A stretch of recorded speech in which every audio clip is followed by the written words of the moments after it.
There is a story you've believed your entire life.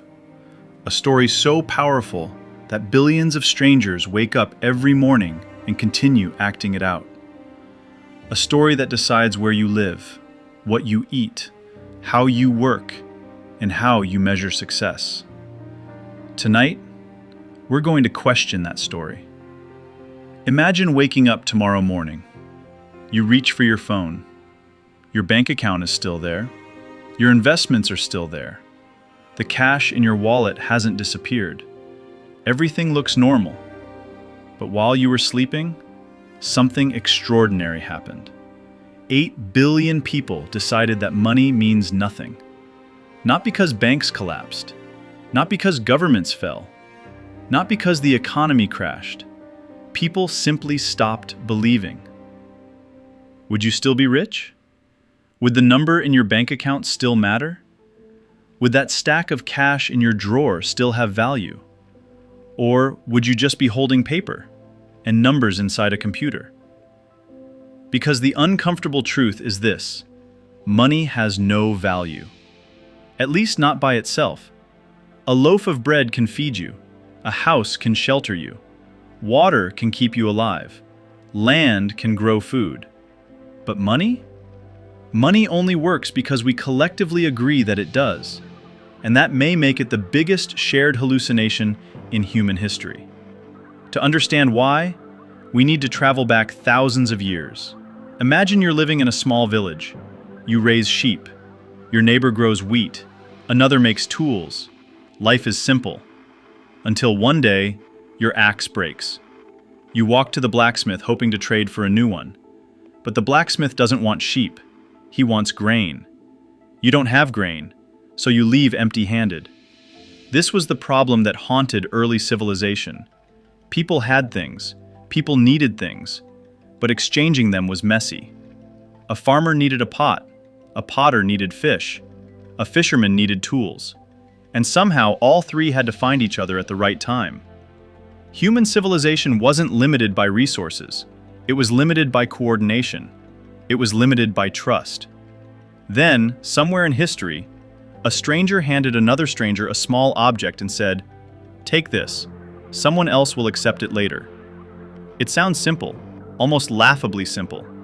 But that idea changed the world. Because from that moment forward, people no longer needed to trust each other. They only needed to trust the story. The object itself didn't matter. Sometimes it was shells, sometimes salt, sometimes silver, sometimes gold.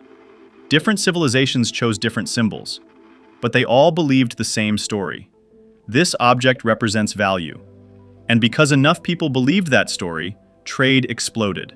Cities grew, roads expanded, kingdoms emerged, empires connected continents. For the first time in history, complete strangers could cooperate. Think about how extraordinary that is. You are willing to spend years of your life working for pieces of paper, or more accurately today, for numbers on a screen. Not because those numbers have value, but because you trust someone else will value them tomorrow. Money became one of the most successful ideas humanity ever created. But here's where things get strange. Gold isn't money. Paper isn't money. Coins aren't money. Even the numbers in your bank account aren't money. They're symbols. Money is the belief behind them. And the deeper you look, the stranger it becomes. Think about your own money. Where is it right now? Most people imagine stacks of cash sitting safely inside a vault, but that's not how modern money works. The majority of your wealth exists as information, numbers stored inside databases, electronic records moving between computers, digital entries maintained by institutions you've never met. In fact, most of the money that exists today has never physically existed at all. It's information, nothing more. And yet it controls economies, moves governments, builds cities, and shapes human behavior. Your financial life depends on millions of strangers trusting a system they cannot see. Banks trust governments. Governments trust economies. Economies trust people. And people trust that tomorrow, everyone else will continue believing. It's a chain of trust stretching across the entire planet. If this episode is making you see the world differently, That's exactly why Finalistic exists. We explore the invisible systems shaping money, power, and civilization. Subscribe, because the strangest part of this story is still ahead. And if that chain of trust ever breaks, the consequences can be devastating. History offers a warning. Money doesn't collapse when paper wears out. Money collapses when belief disappears. There have been moments when entire populations stopped trusting their currency. Not because the paper changed, not because the ink disappeared, but because the story behind it stopped making sense. People rushed to spend money before it became worthless. Workers demanded payment multiple times a day. Families watched life savings evaporate. Prices changed faster than people could count.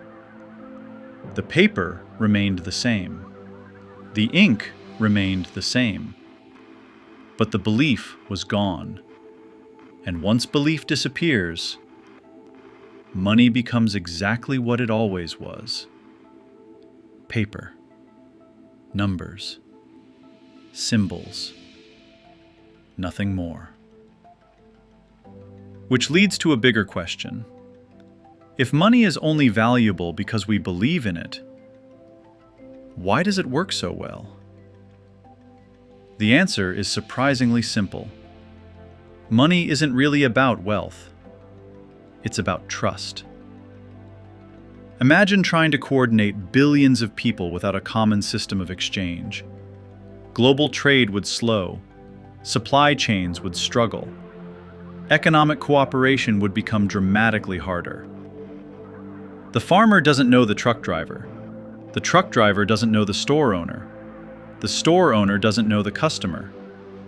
Yet every day, they cooperate. Not because they know each other, but because they believe in the same system. Money is not merely currency. It is a social technology, a tool that allows human beings to trust people they've never met. And perhaps that's the real invention.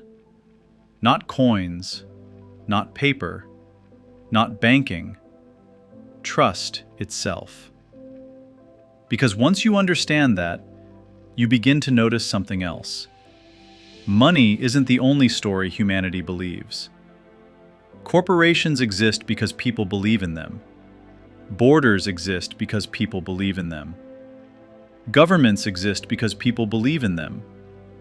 Laws exist because people believe in them. Even nations exist because millions of strangers agree they do. The modern world is filled with invisible systems that become real because enough people collectively accept them. Maybe money was never humanity's greatest invention. Maybe belief was. Because the strongest force in human history wasn't gold. It wasn't oil. It wasn't technology. It was a story. A story billions of strangers decided to believe together. And that story changed the fate of our species. But if money is just a story, who controls the story? To answer that, we first need to understand debt.